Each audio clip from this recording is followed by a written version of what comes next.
मैं राष्ट्रपति जी का आभारी हूं, उन्होंने 2008 के जिसने भारत में नरसंहार किया था, उस मुजरिम को अब भारत के हवाले करने का निर्णय किया है। पूरी दुनिया में इस्लामी चरमपंथ की खतरे से निपटने के लिए भारत और अमेरिका इस तरह मिलकर काम करेंगे जैसा पहले कभी नहीं हुआ। अमेरिका के नवनिर्वाचित राष्ट्रपति डोनाल्ड ट्रंप का यह कहना है। ट्रंप के इस बयान की कड़ी में पहला बड़ा फैसला मुंबई हमले के साजिशकर्ता तहव्वुर हुसैन राणा के प्रत्यर्पण के तौर पर देखा जाना चाहिए।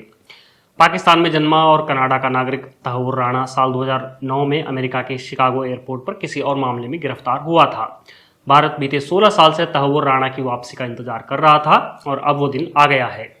26/11 हमले का दोषी तहव्वुर राणा पर डोनाल्ड ट्रंप ने खुशी जताते हुए कहा कि हमारे प्रशासन ने दुनिया के सबसे बुरे व्यक्तियों में से एक के प्रत्यर्पण को मंजूरी दी है। Today I'm pleased to announce that my administration has approved the extradition of one of the plotters and one of the very evil people of the world, and having to do with the horrific 2008 Mumbai terrorist attack, to face justice in India. So he's going to be going back to India to face justice. आतंकवाद के मुद्दे पर खास तौर पर Trump के आने के बाद भारत और अमेरिका एक पेज पर दिखाई दे रहे हैं। पीएम मोदी ने पाकिस्तान को सीधे तौर पर जिस तरह चेतावनी दी है वह सुनने लायक है। आतंकवाद के खिलाफ लड़ाई में भारत और अमेरिका दृढ़ता से साथ खड़े रहे हैं।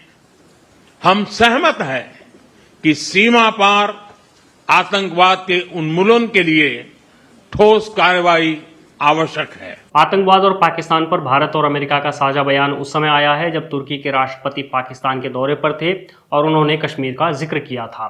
भारत और अमेरिका का पाकिस्तान को सीधा संदेश है कि वो अपनी जमीन का उपयोग आतंकवाद के लिए न करे। खालिस्तान की मांग करने वाले चरमपंथी भारत के लिए एक बड़ा सिरदर्द है, चाहे देश हो या फिर विदेश में। जस्टिन ट्रूडो के नेतृत्व में कनाडाई सरकार किस तरह खुलेआम इन चरमपंथियों के साथ खड़ी रही और भारत पर आतंकी हरदीप सिंह निज्जर की हत्या के बेबुनियाद आरोप लगाती रही, यह दुनिया ने देखा है।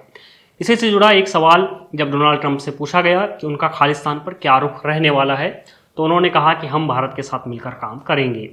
इसी तरह बांग्लादेश के वर्तमान हाल भारत के लिए चिंता का विषय बना हुआ है। डोनाल्ड ट्रंप अमेरिकी चुनाव से पहले बांग्लादेशी अल्पसंख्यकों की सुरक्षा को लेकर निंदा कर चुके हैं और उन्होंने यहां तक कहा है कि उनके कार्यकाल में ऐसा कभी नहीं हुआ होता।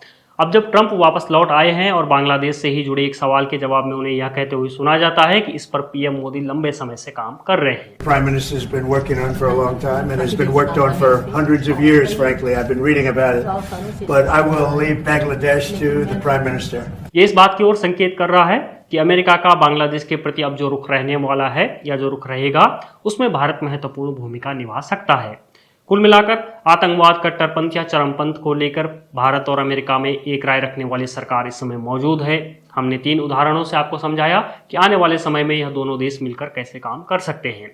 आप बने रहिए हमारे साथ, देखते रहिए द पैम्फलेट।